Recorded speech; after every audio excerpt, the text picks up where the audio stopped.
Welcome to Brave New Bookshelf, a podcast that explores the fascinating intersection of AI and authorship. Join hosts Steph Pajonas and Danica Favorite as they dive into thought-provoking discussions, debunk myths, and highlight the transformative role of AI in the publishing industry. Hello, everyone, and welcome back to another episode of Brave New Bookshelf. I'm one of your co-hosts, Steph Pajonas. I'm the CTO and COO of the Future Fiction Academy, where we teach authors how to use AI in any part of their business. We're changing things up a little bit this morning. We usually do most of our podcast interviews in the afternoon, my time, and this morning I got everything up and ready to go because my lovely co-host is in Europe and she's with us today in the offices at PublishDrive. So I'm going to hand it over to Danica Favorite. How are you today, Danica? Thank you. It's very fun to be here and recording at PublishDrive in our office. And it's fun to actually have my guests right next to me too. So those of you who don't know me, I'm Danica Favorite. I am the community manager at PublishDrive. And PublishDrive is a company that helps authors, publishers, distribute their books to a worldwide audience. What's really cool is some of you have heard me teasing about our new AI metadata tool, which is so fun. So today we're doing something a little differently. We're talking about the AI metadata tool. And I have right here, this is Robert Csizmar, otherwise known as Joker. And to tell us about it is our CTO and the co-founder of PublishDrive. And so he spent many hours working on the development of this tool and really excited for him to tell us about that. But before I do that, I have to tell you something hilarious because I was playing on ChatGPT today and I want to share this. I hope everyone does this as an experiment because it's so fun. So I asked ChatGPT, I said, who is Danica Favorite? And GPT said, Danica Favorite is an author known for her inspirational romance novels, often featuring themes of faith, hope, and love.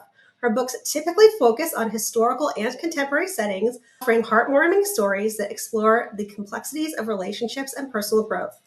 Danica Favorite's works are well received by readers who enjoy clean, uplifting romance, a strong sense of community and moral values. She's also known for her engagement with readers through social media and writing workshops. She shares insights and advice on writing and storytelling. So then, of course, I asked it, who is Steph Pajonas? Pajonas is an author known for her diverse range of fiction, including contemporary romance, science fiction, and cozy mysteries. She is particularly recognized for her Ojiku series, I hope I said that right, which blends Japanese culture and dystopian science fiction. Pajonas' writing often features strong female protagonists, intricate world building, and elements of Japanese traditions and language. In addition to her novels, she is active in the writing community, sharing her experience and advice on writing, self-publishing, and marketing through her blog and social media channels. Pajonas' work appeals to readers who enjoy genre-crossing stories with rich cultural elements and dynamic characters. So I think ChatGPT knows us pretty well. Yeah, I think it's got us nailed. It's good. Yeah, right? And I was just asking ChatGPT. So I did not ask it about Joker. I should have, actually, now that I think about it. But I'm going to go ahead and introduce Joker, like I said. Robert Csizmar is his full name, but we all call him Joker. He's the co-founder of PublishDrive and also the CTO of PublishDrive. So, Joker, why don't you tell us a little bit about yourself, what you do, and we really want to hear about the metadata tool. Okay, no problem. Hello, everybody. I'm Robert. The nickname is Joker. I'm one of the three co-founders of PublishDrive, and I'm the CTO, the technology officer of the company, which basically means two roles here. First of all, I lead the product team who creating technicals within the company. So if you use our platform, that is the thing that we're constantly working on. An important role here is to research the new things, and we will talk about later probably. If any new product is coming, the research part definitely my responsibility of the company. The metadata tool, and I also right now also in the research part of the next thing. So a few months probably we can talk about that also.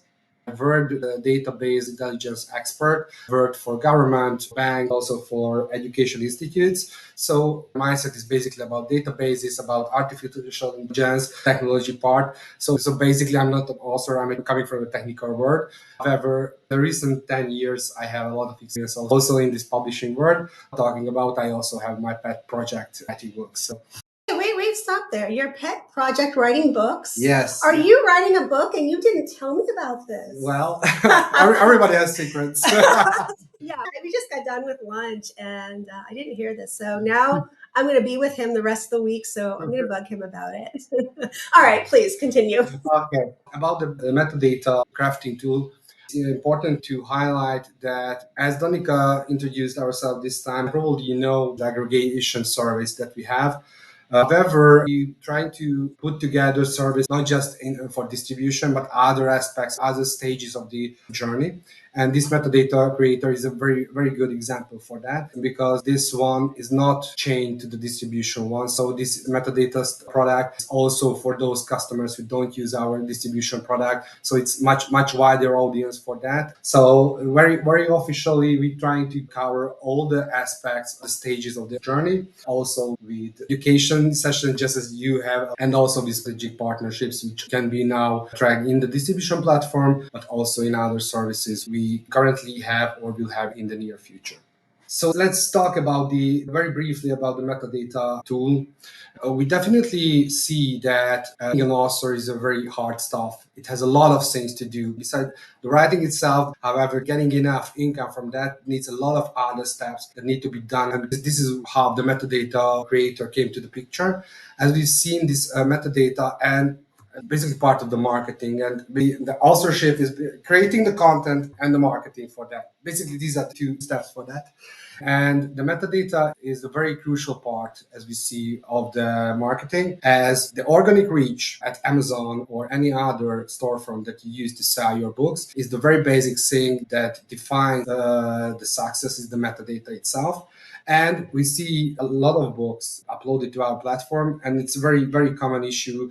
Of course, they know what should be the title, even the subtitle. However, we also see a lot of books without subtitles. But when we arrive to the description, basically it's purely done. I totally understand and get it that the main thing, the biggest value here, the content itself. I totally admit that. However, that also still a product that needs to be sold. And in that part, the metadata plays a very, very important role. However, a lot of other marketing activities needed for that, but the metadata is the basis, as this is the link between the content and the customers, the buyers, and the storefronts. If it's done poorly, it can even ruin all other activities that may need it for a successful book launch and book selling. What we want to, first of all, save up a lot of time for authors and publishers to focus on that part, which are the most joyful and what you authors can do best, creating the content itself, save up time for that, and make the metadata crafting on quality that you don't need to invest time and money, effort for that. Just choose from very final options. Very important aspect of this tool that it creates the recommendations for metadata, and you are the one who finally choose which one you want to use and how you want to use it. Totally up to you. And the most important point here is that purely works on the content of the book. So you don't need to know the categories of Amazons. You don't need to know how keywords working, what are the best practices on the market for crafting a description. All of these things are developed in the tool itself, and using AI, this working in your content. So it's not templates, not predefined stuff. It's everything working particularly on your content. It reads your book from the beginning to the end and crafts this kind of data that needed at KDP or any other publishing platform. You get recommendation even for the titles, for the subtitles, for the series on why it's important, because this kind of metadata also very important search terms as well. So this is why we give recommendation also for the titles, also for the subtitles, series name. Even we provide pen names. About the blurb, it's very important. I did this research for that and check our books that uploaded to our platform or checking your Amazon's pages. I've seen that authors make a lot of mistakes when creating the blurbs because they know too much the content. The content is your baby basically, and you cannot tell it as an outsider. You're totally in that. However, the blurb is a sales pitch. It's not just purely about the content. It's not just the plot, but it's a sales pitch. It has to sell as a product, as a simple product. And this is how we made this process to generate all the parts that catchy, that sexy, and has a high probability to actually sell your book. Yes. So one of the things I wanted to say, because I think this is fun, I would have never thought, oh, I should see what a good pen name for this would be for keywords. Like that is funny. Like I said, I mean, most of us aren't going to use that, but I think that's fun to think about. One of the things I want to point out, and just share with you, because I know our authors are very concerned about this. When you upload your book to our metadata tool to create the metadata, do we use that in any other way to train data or anything like that? No, it's a very important part of the concept that we have a very hard no training policy. So the content that is uploaded, it's solely used only for creating those metadata that you request for. It's not used in any other purpose. And how we can do that is very simple. You know this sentence: if you do not pay for a product, then you are the product. Facebook knows that the best, as they're doing a very big business from that. However, this product is a payable product. So whenever you upload a book, you have to pay for that, to process that and get those recommendations. And as we have our money on that service fee, basically, we don't use the content for any other purpose, just to fulfill your request and nothing else.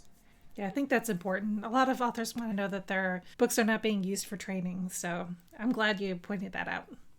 It's a very important note, and it's a very basic right that we totally respect, and we don't use any other purpose. However, also wanted to highlight, I said this is a payable product and will be. Right now, as we in the introduction part of the product, who starts using this one, you receive a trial, a bonus of credits that you can spend within the product without adding obligation. You just start to use and you have enough credits. So if you try it out, you can do it without any further obligation. Go there and try it out.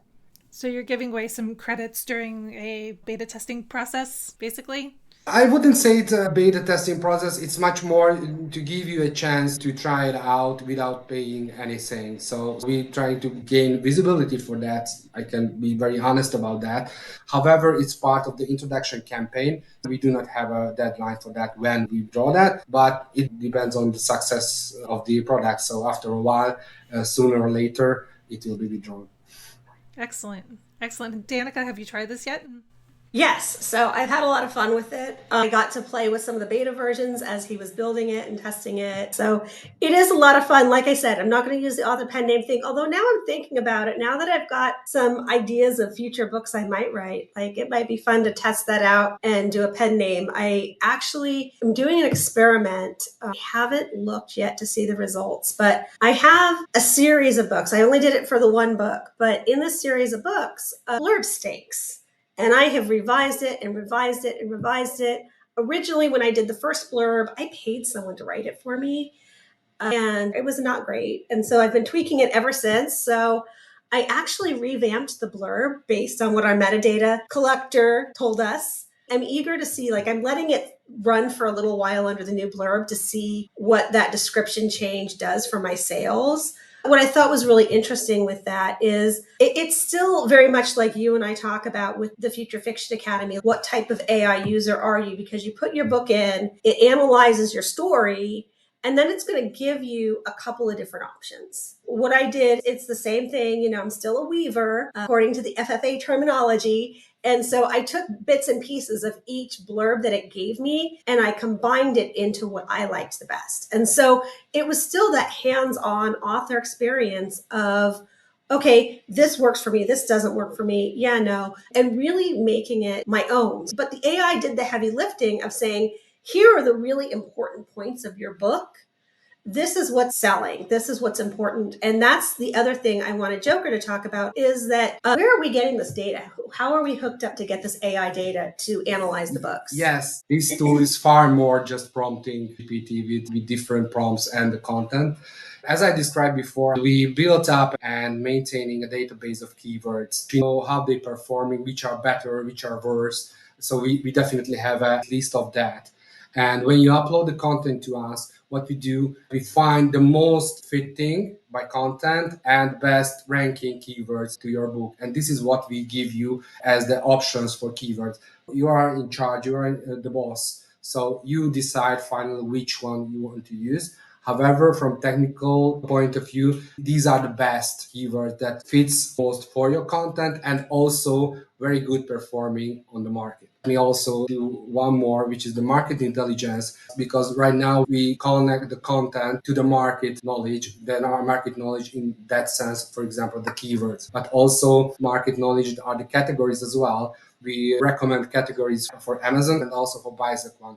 The Amazon is used with KDP. The Biosec one's used with white stores. Amazon has more than 8,000 different categories. Biosec has 5,000. So it can be tough to find the best one. However, if you find the most fitting, the most niche category, then you have the better chance to find your readers and find people who are interested with your best audience. Danica expressed that the hardest part, the 80-90% of the work is done by the AI, by databases and AI. And however, in the end, you are the one who choose. And what I like from talking to you during the development process is that some of this is directly talking to Amazon. So the AI is looking right at Amazon. So it's more of a real time, other than, Googling or whatever to find what the categories are. He's got it hooked up to talk with Amazon. I mean, not have a conversation with Amazon. Yes, but it's something like that. It has the most trending data about the keywords. So different trends coming and going. The keywords that are working 1 year ago are not the best currently and won't in 1 year. And the data that is working is constantly updated, and all the most up-to-date keywords are there. So it means if you run for the same content, the assistant with even a month or a year difference, probably you will get different keywords because every time the most trending, the best keywords will be provided for your content. It saves up a lot of time here also with the research, a lot of knowledge, a lot of technical tools. You can do some similar. However, it's take a lot of time to do it manually. With our AI assistant, it's done in seconds. I like that. I want efficient help. We just want to get back to writing, right? We just want to get to writing. This is the concept here, to save as much as time as possible, to give you back, and you can use it for writing, for family, whatever. You know what is the most valuable part of you. If we can do it high quality and save up time for you, this is good for you and also good for us. Yeah, I thought it was really cool. And that's why I did that experiment with this blurb. Like I said, I've left it alone. I haven't looked at it. I'm resisting the temptation to check every day to see what the sales on this book are. But the blurb was written years ago. And so, how is that going to impact and improve sales? We'll see how it goes. But yeah, I thought this was a perfect time to bring someone in to chat about that. Now we'll go into some of our questions that we usually ask, unless there's anything else you wanted to share about the metadata tool. If you have any feedback on that, it's quite new. So we released it nearly 2 weeks ago. If you have any feedback on that, it's more than welcome. So please share with us your experience. Obviously, you've developed an AI tool. You've got experience with Yes. AI. I don't think people know this, but PublishDrive has had some behind the scenes AI for quite some time. So this isn't out of the blue. Yes, it's not the first time we're playing with AI. Even years ago, still much before the whole ChatGPT revolution that happened 1.5 years ago. Also had an assistance in the distributions book upload phase when a pre-trained model also suggested categories for the uploaded book. It was an awesome tool. However, it was quite slow. It worked for only English content. So if you have even not English title, but French, German, Chinese, whatever, it will also take care of that, which is important. And if you use our platform, there is a chat support opportunity there where you can ask your questions and it's answered immediately. That's also an AI engine working behind that. AI can give you a good response and move you on. I think it's cool because, again, I know you've been in AI a lot. And we always ask our guests, how are you approaching AI in publishing? So love to hear, especially now that I know he's writing a book. Seriously, we're going to chat about this. But what is your approach to AI in publishing? Well, I'm writing a book that was actually came from that curiosity. The AI came to the picture. Is it really useful for creating content? I was playing with ChatGPT, also other dedicated services, and I just tried out. I had plots in my mind for years, but now it was the chance to actually make content of them. And I haven't finished any of them, but I could use that to basically turn my ideas into 4 or 5 chapters I could create basically by ChatGPT and other tools. So this is what I use for publishing. I would highlight here that AI is not an alternative for Google. The measurement of the AI is not how much he directly knows without any context. So every time I use the AI, I always describe where I am, what information I have, at where I want to arrive, what output I expect, and what format I expect. For example, what helped a lot that I do a lot of research and also with coding, it speeds up. Well, I have an idea that I want to try out. It can work or not. Previously, it took days to create such code that will be a proof of concept. Is it working or not? Now it takes 10 minutes to create a prompt and in 2-3 rounds, fix it until it actually runs and creates an example that is it working or not. I love the fact that ChatGPT can really take a huge task and condense it down into something much simpler and easier. But you really do need to know how to prompt, right? This is one of those things where if you don't know what you're asking for, if you don't know how to ask for it, you definitely need to get those skills rolling so you can use these tools more effectively. And like you said, it's not it's not the best at search. No, definitely. No. Instead, I explicitly said that do not use external sources. Use my data that I provide you. Yeah, I like that. And that's a really good tip, I think. Sometimes the frustration with writers is we don't give it enough data or we don't explicitly say use only what I provide, and then suddenly it goes off the rails. I know you're sitting here saying, I don't know how applicable this is for writing, but I think it is. I think a lot of what you're saying here is stuff writers really need to think about when they're crafting their prompts and what they're asking the AI to do, because it's really only as smart as you are telling it to be. So I think that's super cool. And it also goes back to what you and I talk about a lot with our guests is enabling people who haven't been writing or been able to write before to write. Like you were saying, you have all these ideas in your head and now you're finally able to put it on page. And I think that's what's really, really important as well. Yeah, and the other stuff I commonly use, and it's part of a business, but I really don't like to deal with contracts, legal documents. So read through legal documents, 10, 15 pages. I also use GPT for that. Summarize me, highlight which part is important from this point of view or that, and that speeds up. It saves me hours a day. It saves a lot of time. I like for it to tell me things in plain language. I like the explain it to me like I'm five, right? Like I'm 5 years old. Explain it to me like I'm 5 years old, because I don't necessarily understand like all of this legal mumbo jumbo is what we call it. So I like the fact that AI gives you a chance to learn and understand things that maybe are just written in ways that are meant to be for the legal profession or maybe even the medical profession that we don't necessarily use in our everyday lives. And also the opposite direction. If I know what I want to express, but I cannot make in a form that is good for a legal document, I also use that purpose, that this is what I want to tell and form it to be eligible for a contract. Yeah, it's a translator. Yeah, It works. exactly. So the next thing, we've talked a little bit about this, but what do you use AI in your workflow for? Like we've talked about some different suggestions of how you use AI, but do you have any particular workflows that you find AI helps you with, or what does that look like? You mean in general in my work? Yeah, just in general in your work, or if you've got like a writing tip you want to give it, you can. I know you're not like our traditional author guest, so you can play with this question and do with it a little bit what you think would be beneficial to authors.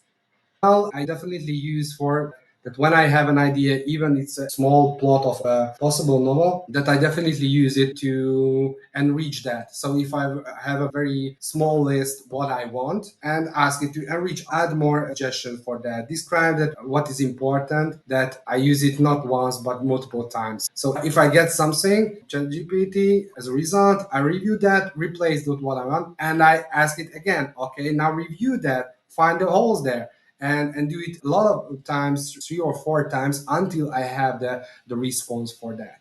However, like very amateur level, but I play the guitar and I totally learned it myself. And ChatGPT and AI is quite similar. You cannot tell it explicitly how to use that. You need to learn by experience how it actually works. And every hour you spend on that, playing with that, even with real or not real tasks, the more you understand the details which cannot be explained, you can learn that only by experience. And not big thing, but here in PublishDrive, we have dedicated channels. We send jokes and memes. And now I can create images with joke by prompts and sending my team, and we be laughing on that. If I want to create a joke myself, it would take an hour at least, which I definitely won't invest for that. But if it's just a prompt, it can be done in 10 seconds, that at the same time as I Google it. I think there's just so many fun things to Yeah. do. So I know we've talked a lot, and you may have already technically answered this. What is your favorite AI tool right now? Well, basically, ChatGPT and also the Open AI API, which has more functionality, but it's more technical how you can use that. However, it gives more opportunity to utilize yourself, but it's more technical level. If you know that, that opens more dimensions for utilizing AI. But once more, that's much more the technical part of that. Yeah, we at the Future Fiction Academy, we teach all of our students how to use the playground so that they get access to all the hyperparameters and they can change the temperature and the top P and all of those kinds. And we teach them what those are and how they work, because when you're writing, you don't necessarily want the voice that ChatGPT is going to be infusing into your work. You want to be able to say, use new words or use the same words that I've been using over and over again, and then follow the prompt, or feel free to be a little bit more creative and go a little bit further afield. Yes, the playground. Yes, you're totally right. The playground on its own is already a big step from the original ChatGPT. However, you probably know that it's working on other pricing structure. As for playground, you need to actually pay the API fee for every request you submit. Yeah, my little secret that I tell authors is that you actually will probably pay less by using the API on the back end. I canceled my ChatGPT $20 a month and my Claude $20 a month, because by using the API, I'm paying so much less. I'm saving so much money. Yes, and I think it's important detail that in the playground you can switch between the different engines. And if you need a simple summary for a text, for example, you can use the much cheaper 3.5. And for summarization, it gives wonderful results. For that, you don't need to use the higher ones. For more sophisticated problems, that the most up-to-date modes are more useful. However, my personal opinion is the newest model, the 4.0, is worse than the previous simple 4. I don't like that. It starts too much for me and didn't give the same quality of the results, especially for more sophisticated. This is my opinion. Oh, those are fighting words. But it's but on my experience, when we were building the assistant at a quite very late stage of the development, when I announced the 4.0, and we tried for that, and for many tasks the 4.0 produced worse results than the 4 simple 4. Probably it's also a question of the prompt. If we invest a lot of effort to restructure the prompt for that, maybe in that case that worked the same level or even better. But using the very same prompt, you know how you are. I cannot scroll LinkedIn or Facebook without getting a lot of prompt collections that want to solve to me. From that point of view, that can be interesting that the same prompts that worked for 3.5 or 4, maybe they don't work the very same efficient. But again, it's my personal opinion. I understand. I had to change a lot of our prompts. I use a lot of prompts when I'm editing this podcast, grab the transcript, give me summaries, find parts of the podcast that I should bring into a blog post, all that kind of stuff. And I switched over to 4.0 at some point. I had to redo all of my prompts in order to get it to work correctly. And so I agree. They just seem to be two different, almost like two different animals. And you really have to adjust between them. I agree. Yeah, I found out the difference between 4 and 4.0 is that when we using the simple ChatGPT 4, the results, if we asked to create different versions for the same input, it was actually different and really the response was dynamic. However, the 4.0, even if we ask that create different version, they were mostly the same. So this dynamics somehow missing from the 4.0. We don't always talk about that. And that's why we have such a variety of guests, is that we want different perspectives. We want people to share different experiences and explain things, which I really think is good, because I hadn't thought about that actually until you just said that it makes perfect sense that, of course, when the model changes, you're going to have to change your prompts. And I don't know why. It just didn't click with me until now, where I was like, man, these prompts aren't working as well. And, I've discussed my love affair with Gemini. And I have said that we sort of are on a break right now because Gemini isn't working as well for me. And now I'm like, oh, I wonder, because Gemini also went through a little bit of a change and I didn't change my prompts. And I'm like, oh, duh. So I think it's always good for us to learn different perspectives and points of view from people with different levels of experience, because you've worked with AI for so long, even before it was a buzzword. And the stuff that you're talking about and sharing is that meat deep down inside that we don't always get to hear about. So I appreciate that. And thank you. Yeah, and one more tip that may be useful, that when ChatGPT interprets the prompt you provide them, there is a U pattern for that, which means it gets the beginning and the end of the prompt in much higher scale. So it's focused more what you express in the beginning and in the end, not in the middle. When you just switch the order of the data I provided and put the very explicit comment in the very end, it radically changed the output. That's something that humans have problems with too. We'll get a list of items and you'll generally remember the first thing and the last thing, and you don't necessarily remember what's inside. And my tip to authors for that is, if you have like a mystery or something like that and you need to hide a piece of evidence, you hide it right in the middle, because the people don't remember it. They remember the first things and the last things. And I guess the same is true for AI. Yeah. Yeah. And what's funny is that when he was talking about that, I was thinking, how many of you have heard of Margie Lawson or taken any of her classes? But she used to talk a lot about front loading or back loading stuff in your writing, again, to make it more powerful, is putting it at that beginning and end so that that's where the more powerful words are. And so it's really interesting that all of these concepts, they all work together. And I think that it's really cool that we can apply the same important lesson that we do for everything. It isn't like you have to learn a completely new skill set, as long as you remember how these skills work and why. I describe it as like learning an instrument or a new language, that you have to do it constantly. The only way to use it well, to use it a lot. Yeah, I think that is a perfect place to end it, is that idea of the only way you're going to get good at things like AI, ChatGPT, whatever program you're using, is to use it often, because practice is what is going to make you better at it. So for those who are saying, I tried that didn't work for me, well, you tried it or you've been practicing at it, because that makes a huge difference. Practice makes perfect. Excellent. So thank you so much for joining us, Joker. I'm glad that we got a chance to learn about the AI metadata tool, which I'm hoping people will go check out. Do we have a specific URL to send people to, Danica?